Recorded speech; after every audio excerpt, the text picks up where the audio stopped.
So heading to Hiroshima today, my first time. There were a handful of things I really wanted to do while I was in Japan, and going to the Peace Memorial was one of them.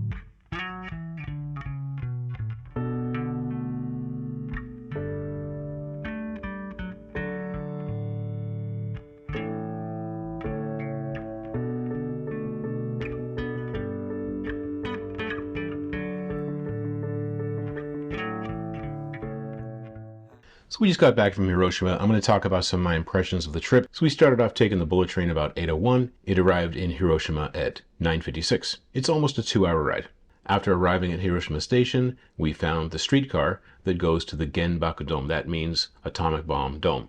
You get off there and you'll see the dome that was destroyed and the skeleton of the building, the frame of the building is left in place. We gave ourselves a lot of time, which was a good choice because it's not exactly clear how to take the streetcar. I've never taken the streetcar in Hiroshima, so of course we first of all had to find it, and then we didn't know how to pay. So fortunately we had a Japanese speaker with us, and she was able to find out that we could get a 1-day pass for the streetcar plus the ferry, which was, we were going to take the ferry to Miyajima, which I highly recommend. Anyway, we get to the dome, get off the station, walk through the park to the memorial. So you need to make a reservation for the Hiroshima Peace Memorial. Got our tickets, went up in the memorial, and I did not know what to expect. I've seen videos of survivors, I've seen videos of the damage, and I knew it was devastating, but what we saw there was much more dramatic than anything I ever expected.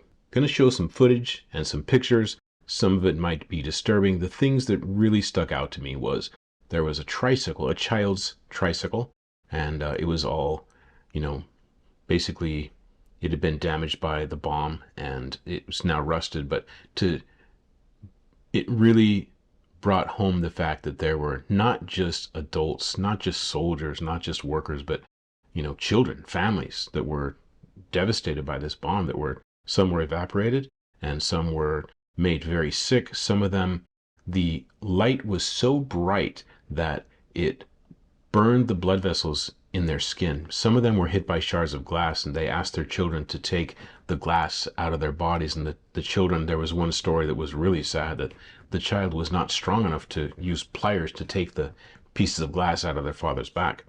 There were some people who came to help and got sick from the radiation. I think the saddest thing was the pictures of the orphans who lost their parents during the bomb and during the radiation and the black rain. There were also a lot of people who were hungry and thirsty, and when the rain started falling, they would go outside and open their mouths to catch the rain, but the rain, it was full of radiation, and they would get sick. Like I said, I'm going to show some videos and some pictures of that.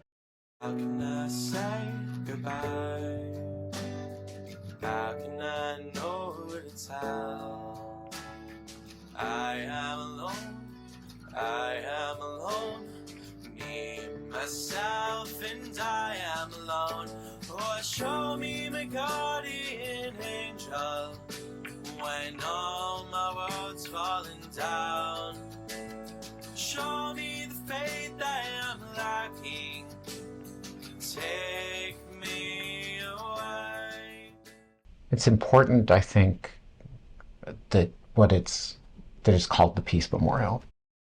Right? It's not, yes, it's about what happened on that day, but it's a lot more about it never happening again. Oh, show me my guardian angel when all my world's falling down.